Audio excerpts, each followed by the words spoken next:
쉬지 않고 지켜보신단다. 아멘. 그의 생각 살 수 없고 그의 자비 무궁하며 그의 성실 날마다 새롭고 그의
찬송으로 예배를 시작하겠습니다.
지난주에는 빌립보서 1장을 통해 참된 유익이라고 하는 것은 말씀 안에서 분명한 기준을 갖고 살아가는 것이다 라고 함께 나눴습니다.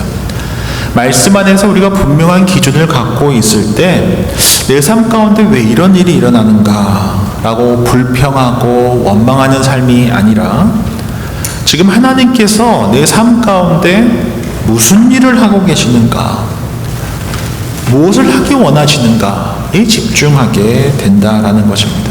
즉 하나님께서 행하시는 일에 주목하는 인생을 살아갈 수 있다라는 것입니다. 모쪼록 우리 귀한 베리하는 장로교회 성도님들과 우리 무엇보다 우리 다음 세대들에게 말씀이 삶의 기준이 되는 삶 살아가는 우리 귀한 베리하는 장로교회가 되므로 하나님께서 우리에게 맡겨주신 다음 세대에게 신앙의 대를 잇는 귀한 사명 잘 감당할 수 있는 저와 여러분들이 될 수 있기를 주의 이름으로 축원드립니다. 저는 교회를 확장된 가족 공동체다, extended family다 라고 정의하는 것을 좋아합니다. 저와 여러분들은 주님께서 만나게 하셔서 확장된 가족 공동체로 살아가게 하셨다라고 믿습니다. 우리 의지와 뜻이 아니라 하나님께서 하나님의 섭리 속에서 한 분 한 분을 우리 베리하는 장로교회로 불러 모아주시고 확장된 가족 공동체로 살아가게 하신 것이 바로 이 베리하는 장로교회다라고 믿습니다. 제가 또 교회를 정의할 때 또 쓰는 또 하나의 메타포는 교회는 병원이다입니다.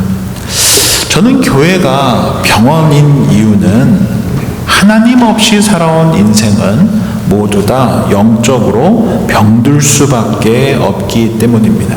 그래서 교회가 병원인 이유는 죄로 병든 우리들이 주님 말씀 안에서, 기도 가운데, 공동체 안에서 회복되고 치유되고 하는 곳이 바로 교회이기 때문입니다. 그렇다면 교회를 병원이다라고 정의할 때 교회 공동체 안에서, 병원에서 가장 치료하기 어려운 환자가 있다면 어떤 부류의 환자일까요? 한번 생각해 보셨으면 좋겠습니다. 아마도 자신이 환자라고 하는 사실을 인정하지 않는 분일 것입니다. 의사가 보기에는 이런 문제가 분명히 있는데 아무리 진료를 하고 검사를 하고 이렇다라고 설명을 해줘도 저는 괜찮습니다, 전 집에 가고 싶습니다, 아무 문제가 없다라고 우기는 환자들이 있다라고 한다면, 스스로 의사가 돼서 스스로 진료하고 스스로 치료할 방법을 찾고 스스로 회복할 수 있다라고 생각한다면 이보다 더 어려운 환자는 없을 것입니다. 우리가 신앙생활할 때도 똑같습니다. 내가 영적으로 병들었다라고 하는 것을 인정하는 것이 참으로 중요합니다. 내가 죄인이라고 하는 것을 인정하지 않으면, 하나님의 은혜 없이 살 수 없는 존재라고 하는 것을 인정하지 않으면 복음은 나에게 필요한 것이 아니게 됩니다. 왜냐하면 나는 괜찮은 사람이다 라고 여기며 살아가기 때문입니다. 그래서 신앙의 첫걸음은 내가 얼마나 많이 알고 있느냐에서 시작되기보다는 내가 얼마나 모르는가를 인정하는 것이 참 중요합니다. 내가 얼마나 강한가, 얼마나 많은 것을 갖고 있는가에서 시작되는 것이 아니라 내가 얼마나 연약하고 내가 얼마나 하나님 앞에서 끔찍한 죄인인가, 그러할 때 예수 그리스도가 나에게 얼마나 소중한 분이시고 예수 그리스도가 나에게 얼마나 필요한 분이신지, 바로 그 시작점이 되어야 하는 것이 바로 나는 죄인입니다, 나는 부족합니다, 나는 주님의 도움이 필요합니다 라고 하는 데서 시작되어야 한다라고 하는 것입니다. 내가 모른다 라고 하는 것을 인정하는 것이 그래서 지혜입니다. 우리가 잘 아는 플라톤이 기록한 이 소크라테스의 변명에 보면 이런 이야기가 나옵니다. 소크라테스는 자신이 지혜롭다라고 하는 그렇게 소문이 나는 사람들을 찾아 나갔습니다. 그런데 대화를 이런 사람과 저 사람과 나누다 보니 그 사람은 자신이 모르는 것을 알고 있다라고 생각하고 있다라는 것입니다. 반면 소크라테스는 자신이 모르는 것을 모른다라고 생각을 했습니다. 그래서 소크라테스가 생각하기에 적어도 자신이 모르는 것을 모른다고 인정한다는 점에서 자신이 그 사람보다 더 지혜롭다라고 이야기를 했습니다. 이런 배경에서 나온 말이 바로 무엇입니까? 너 자신을 알아야 한다. 너 자신을 알아야 한다. 자신의 한계와 무지를 인정할 때 지혜가 시작된다라고 하는 것입니다. 모르는 것을 안다고 하는 사람은 정말 어리석은 사람입니다. 성경에서 이런 사람을 뭐라고 부릅니까? 교만한 사람이다 라고 부릅니다. 그래서 성경에서 말씀합니다. 고린도전서 8장 2절입니다. 만일 누구든지 무엇을 아는 줄 생각하면 아직도 마땅히 알 것을 알지 못하는 것이요 라고 말씀했고, 잠언 3장 7절에도 보면 스스로 지혜롭게 여기지 말지어다 여호와를 경외하며 악을 떠날지어다 라고 말씀하고 있습니다. 중요한 것은 우리가 하나님을 알고 신앙을 갖고 함께 신앙생활을 하고 공동체 안에서 살아갈 때 성숙한 그리스도인으로 살아가기 위해서 정말 중요한 것은 내가 얼마나 많은 것을 알고 있느냐가 아니라 내가 얼마나 불완전하며 얼마나 주님의 도움이 필요하며 주님의 은혜가 얼마나 갈급한 사람인가 라고 하는 것을 인정하는 것이 지혜의 시작이라고 하는 것입니다. 이것을 거부하게 되면 자신이 병들었는데 병들지 않았다라고 우기는 환자가 된다는 것입니다. 자신이 죄인인데 죄인이 아니라고 생각하는 것, 이것이 바로 하나님의 말씀보다 자신의 생각과 경험을 높이 두고 살아가는 삶의 태도라는 것입니다. 오늘 함께 살펴볼 이 골로새서는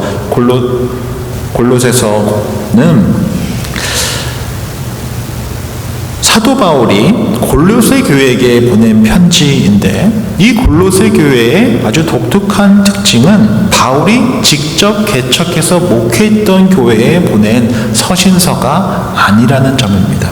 오히려 에바브라라고 하는 이를 통하여서 세워졌던 교회에 사도 바울이 편지를 쓴 서신서가 바로 이 골로새서입니다. 그래서 골로새서 1장 7절에 보면 에바브라를 너희에게서 배운 바 그리스도의 신실한 일꾼이다 라고 소개하고 있습니다.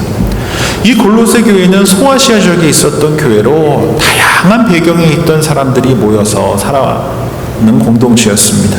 환경도 달랐고 생각도 달랐고 문화도 달랐고 종교적 배경도 달랐습니다. 그로 인해서 시간이 지날수록 성도님들 안에서 자신들에게 익숙한 가르침에 따라서 주장하기 시작했습니다. 율법주의가 들어오게 되었고 금욕주의가 들어오게 되었고 천사를 숭배하게 되었고 신비적인 영적 체험을 강조하는 가르침들이 들어왔습니다. 누군가는 안식일을 지켜야 한다라고 하고 누구는 어떤 음식법을 지켜야 한다 하고 누구는 할례를 받아야 한다 하고 누구는 어떤 특별한 영적 체험을 해야 한다고 하면서 자신들의 가르침이 옳다라고 우기며 세워졌던 교회 공동체가 바로 이 골로새 교회였습니다. 그래서 이 교회는 너무나 많은 소리가 있었습니다. 그래서 사도 바울은 골로새서 2장 8절에서 이렇게 경고했습니다. 누가 철학과 헛된 속임수로 너희를 사로잡을까 주의해라. 여기서 우리가 주목해야 될 것은 자신들의 철학을 또 헛된 속임수를 붙들고 있는 그들이 자신들이 틀렸다라고 생각했을까요? 그렇지 않았을 거라는 것입니다. 그들은 그들의 철학이 옳다라고 믿었을 것이고요. 그들의 헛된 속임수가 진리라고 붙들었을 것이라는 것입니다. 바로 이것이 문제입니다. 병든 환자인데 자신이 병들었다라고 하는 것을 모르는 것, 내가 죄인인데 죄인이라는 것을 모르는 것, 이것이 정말 큰 문제라고 하는 것입니다. 우리가 어떻게 진짜를 구분할 수 있을까요? 진짜를 알면 가짜를 일일이 설명하지 않아도 됩니다. 그렇지 않습니까? 진짜를 알면 설명할 필요가 없습니다. 근데 진짜를 모르면 가짜를 계속 설명을 해야 됩니다. 건강한 교회에서 신앙생활을 하면 복음적인 교회, 말씀과 기도 중심적인 교회, 선교와 전도에 힘쓰는 교회에서 신앙생활을 하면 그렇지 않은 교회에 가면 불편해집니다. 진짜를 알면 가짜를 설명할 필요가 없는데 진짜를 모르면 계속 가짜를 설명해야 합니다. 설렁탕도 똑같습니다.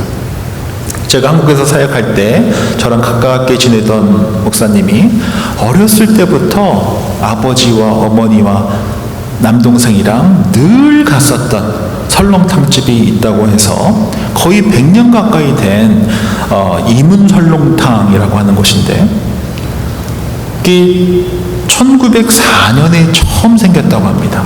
굉장히 오래된 설렁탕집인데 어렸을 때부터 다녔다고 합니다.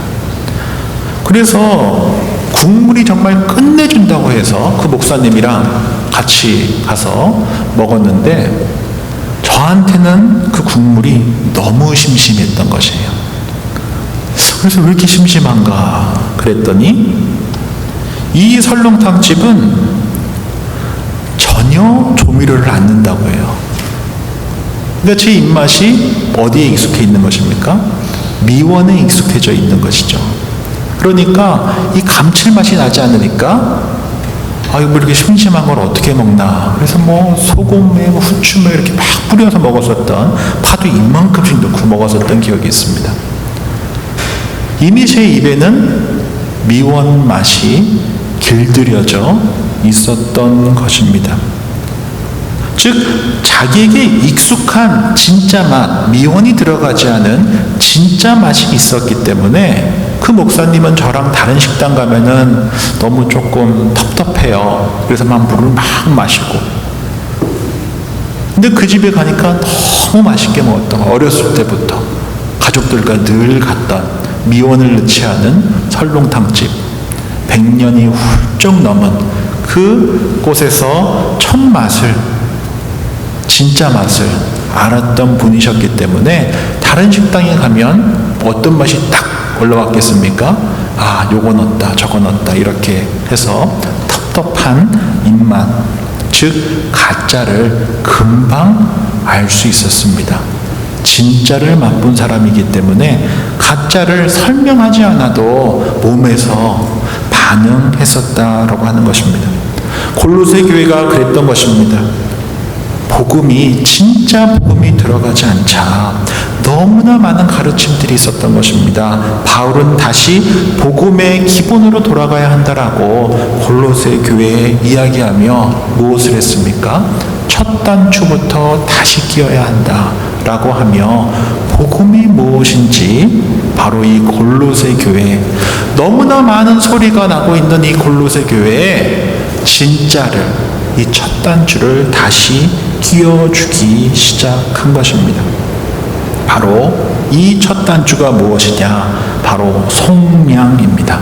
우리 한번 따라해 볼까요? 뭐라고요? 속량, 죄사함입니다. 골로새서 1장 14절 말씀 한번 큰 소리로 함께 읽도록 하겠습니다. 함께 읽습니다. 시작. 그 아들 안에서 우리가 속량, 곧 죄사함을 얻었도다.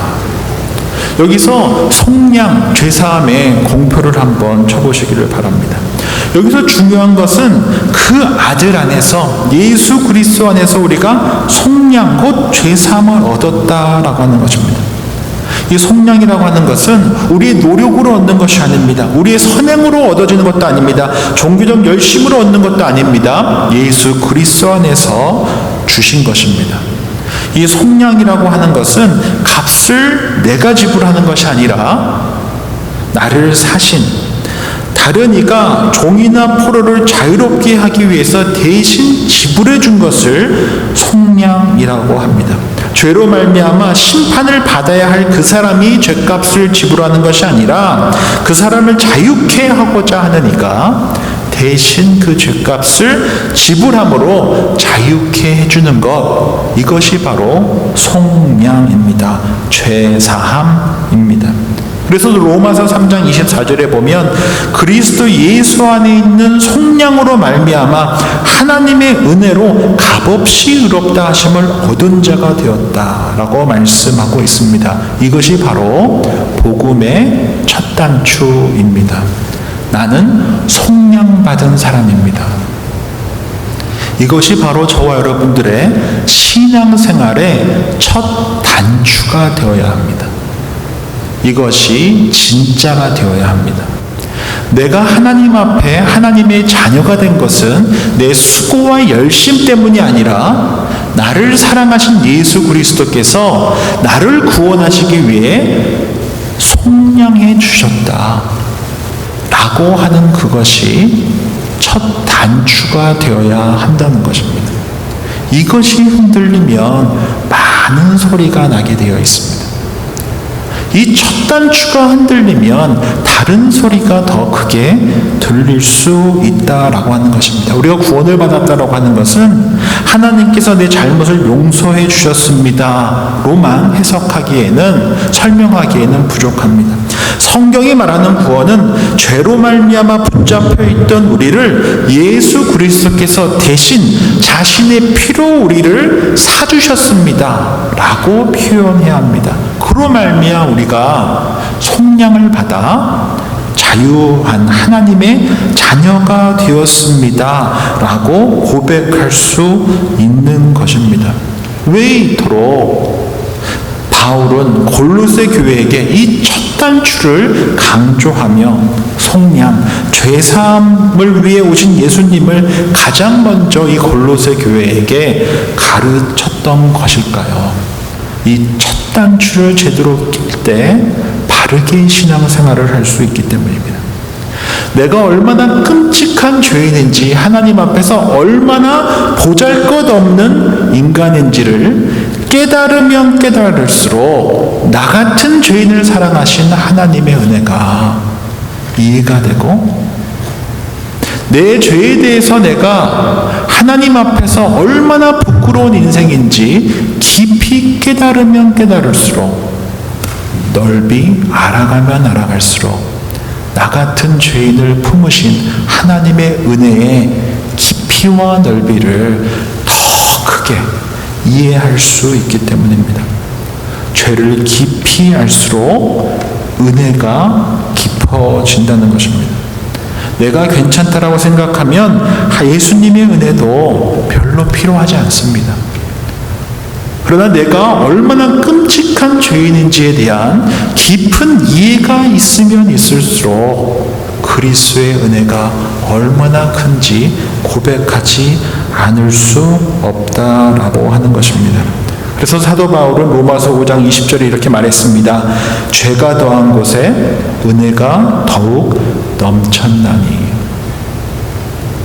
바울에게도 이와 같은 첫 단추 끼는 시간이 있었습니다. 다메섹 도상에서 누구십니까? 라고 묻자 우리 주님께서 사도 바울에게 뭐라고 말씀하셨습니까? 사울아, 사울아, 내가 어찌하여 나를 박해하느냐. 그 순간 사도 바울의 삶은 무너졌습니다.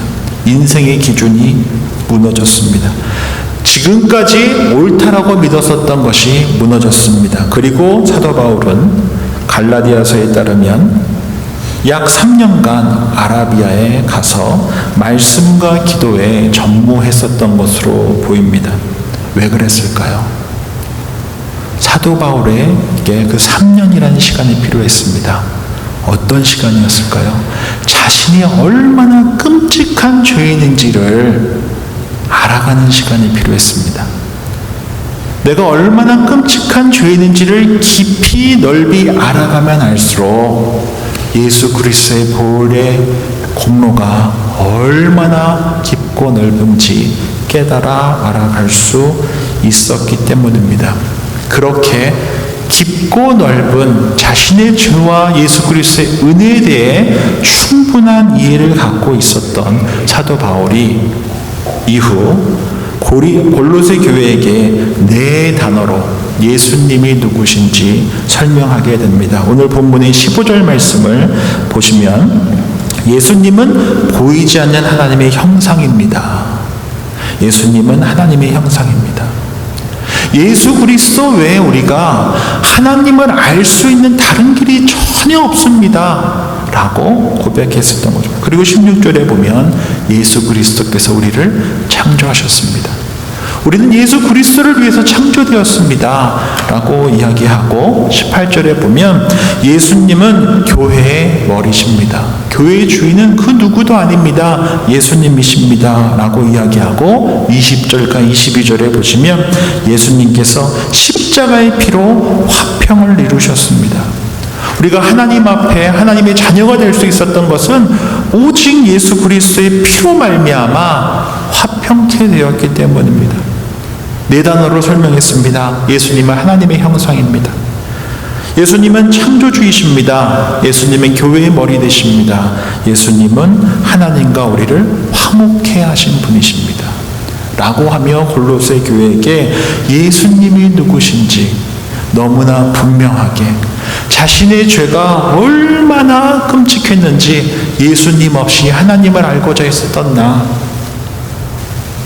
예수님께서 나를 창조하셨는데, 내가 예수님을 위해서 창조되었는데 그것을 부인했던 나, 교회의 머리가 되고자 했던 나, 나의 수고와 열심으로 화목을 만들려고 애썼던 나, 그 죄가 얼마나 깊은지 넓은지 깨달아 알아갈수록 나 같은 죄인을 사랑하신 예수 그리스도의 은혜의 깊이와 넓이를 깊이 그리고 넓이 알아갈 수 있었던 것입니다. 그리고 사도 바울은 23절에 말합니다. 너희가 믿음에 거하고 터 위에 굳게 서서 너희 들은 바 복음의 소망에서 흔들리지 아니하면, 바로 예수 그리스도께서 하나님의 형상이시며 창조의 주인이시며 교회의 머리시며 우리를 화목해 하셨다라고 하는 이 분명한 복음 앞에 흔들리지 아니하면 너희 또한 나처럼 복음의 일꾼이 될 것이다 라고 골로새 교회에게 전했었던 것입니다. 첫 단추를 끼는 것이 그래서 너무나 중요합니다. 하나님의 은혜 없이 나는 하나님께 나아갈 수 없습니다. 그리스도의 보혈로 말미암아 나는 깨끗해진 하나님의 자녀가 되었습니다 라고 하는 이 분명한 첫 단추, 이 첫 단추를 바로 끼울 때 우리는 예수님을 깊이 알아갈 수 있다는 것입니다.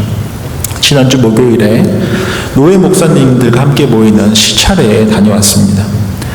올해 말에 이제 은퇴를 하시는, 그래서 이미 후임 목회자가 정해진 윈저제일 장로교회 박영덕 목사님께서 말씀을 전해주시면서 약 한 40년간 목회를 해오시면서 있었던 이야기들을 이야기해 주시는데, 제게 정말 마음에 많이 와 닿았던 것은, 이민교회 새 교회에서 40년간 목회를 하셨는데 이제 6개월도 채 남지 않은 자신의 이 목회 말에 얼마든지 조금 자유롭게 계실 수도 있는데, 말씀 앞에서 자신을 치고 있는 그 모습을 설교를 통해 보게 되었습니다. 자신이 얼마나 부족한 사람인가, 자신의 그 연약함을 정말 가감없이 함께 나누시는, 말씀 앞에서 나누시는 모습을 보고 제가 정말 깜짝 놀랐습니다. 저처럼 한참 후배 목사들 앞에서 자신의 그 연약함과 부족함을 말씀 앞에서 깨우치고 뉘우쳤던 것들을 가감없이 나누어 주시는 모습을 보고, 정말 그리스도인이 되기 위해서는 첫 단추가 정말 중요하구나. 내가 하나님 앞에서 하나님의 은혜 없이 살아갈 수 없는 존재라고 하는 것을 평생 목회하시면서 삶의 생활화가 됐기 때문에 말씀 앞에서 자신의 그 연약함과 부족함을, 그 죄성을 고백하고 나누실 수 있는 그러한 은혜의 사람이시구나. 제가 박영동 목사님을 평소에도 참 존경하고 좋아했지만 이번 말씀을 보면서 나도 정말 사람들 앞에서 누가 부끄러운 것을, 부족한 것을 내놓고 살아가기를 바라겠냐마는 정말 하나님 앞에서만큼은, 정말 정직하게 하나님 말씀 앞에서만큼은 나의 그 죄를 깊이 보는 것, 그 첫 단추를 잘 키우는 것, 하나님의 은혜 없이 살 수 없는 존재라고 하는 것을 깊이 깨닫고 살아가는 것, 요것만큼은 놓치지 말아야겠다. 자신의 죄의 깊이를 깊이 넓이 알수록 하나님의 은혜가 얼마나 깊고 넓은지 알 수 있구나라고 하는 것을 배우게 되었습니다. 우리 귀한 베리하는 장로교회 성도님들께 당부드립니다. 우리 귀한 성도님들은 어떠십니까? 첫 단추가 잘 끼워져 있습니까? 정말 예수님으로 말미암아 속량받은 죄인이라고 하는 믿음의 고백이 있으십니까? 나는 내가 하나님 없이 살아왔던 죄인이라는 것을 하나님 앞에서 인정하고 살아가십니까? 나는 여전히 내가 나 자신의 의사가 되어 내 영혼을, 내 삶을 진단하고 있는 것은 아닙니까? 혹시 하나님의 말씀보다 내 생각과 경험을 앞세워서 살아가고 있지 않습니까? 이 첫 단추를 잘 끼워야 합니다. 나는 착한 사람입니다. 나는 괜찮은 사람입니다. 에서 벗어나야 합니다. 나는 죄인입니다. 예수 그리스도의 성령으로 말미암아 하나님의 자녀가 되었습니다. 이 첫 단추를 바로 끼울 때 우리 신앙이, 우리 교회 공동체가, 우리 가정이 하나님의 은혜로 채워져 나갈 수 있습니다. 모쪼록 우리 귀한 베리 한인 장로교 성도님들 한 분 한 분이, 또 우리 귀한 교회와 가정과 다음 세대가 이 첫 단추를 분명하게 끼우고 주의 은혜만 의지하며 살아갈 수 있기를 주의 이름으로 축원드립니다. 기도하겠습니다. 좋으신 주님, 오늘도 말씀 앞에 우리 자신을 세워주셔서 감사함을 드립니다. 우리가 그동안 너무나 많은 것을 안다고 생각하며 살아왔음을 정직하게 고백합니다. 내가 옳다고 생각했고, 내가 판단할 수 있다라고 생각했고, 내가 내 인생의 주인이 되어 살아왔습니다. 그러나 말씀 앞에 서보니 우리가 얼마나 연약한 존재이며, 얼마나 교만한 존재이며, 얼마나 하나님을 떠나 살아왔는지 깨닫게 해주셔서 감사함을 드립니다. 주님, 우리 신앙의 첫 단추가 바르게 끼워져 있는지 확인하게 해 주십시오. 우리가 스스로 의사가 되지 않게 해주시고, 하나님의 말씀 앞에서 우리 영혼을 내어놓게 해 주십시오. 말씀으로 우리를 진단해 주시고, 말씀으로 우리의 죄를 깨닫게 하시고, 말씀으로 우리를 고쳐주시고 회복시켜 주옵소서. 우리의 죄가 얼마나 깊고 넓은지를 깨닫게 하시고, 절망치 않게 하시고, 그 죄보다 더 크고 깊은 예수 그리스도의 은혜를 바라보게 해 주십시오. 우리 주님의 은혜만 의지하게 해 주십시오. 그 아들 안에서 우리가 속량 곧 죄사함을 얻었다라고 하는 이 첫 단추를 우리의 삶 가운데 새기며 살아가게 해 주십시오. 우리 귀한 베리하는 장로교회 성도님들 한 분 한 분을 주의 이름으로 축복합니다. 우리 귀한 성도님들 한 분 한 분이 말씀 앞에 민감하게 해 주십시오. 죄에 민감하게 해 주십시오. 회개에 민감하게 해 주십시오. 주의 은혜에 민감하게 해 주십시오. 그리고 우리가 그리스도를 아는 지식에서 그렇게 날마다 자라가게 해 주십시오. 이를 통해 주께서 기뻐하시는 복음의 일꾼이 되게 해 주십시오. 한 번 사랑하시면 끝까지 사랑하시는 예수님의 이름으로 기도드립니다. 아멘. 다 함께 일어나셔서 결단 찬양 주님께 올려드리겠습니다.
이후에 주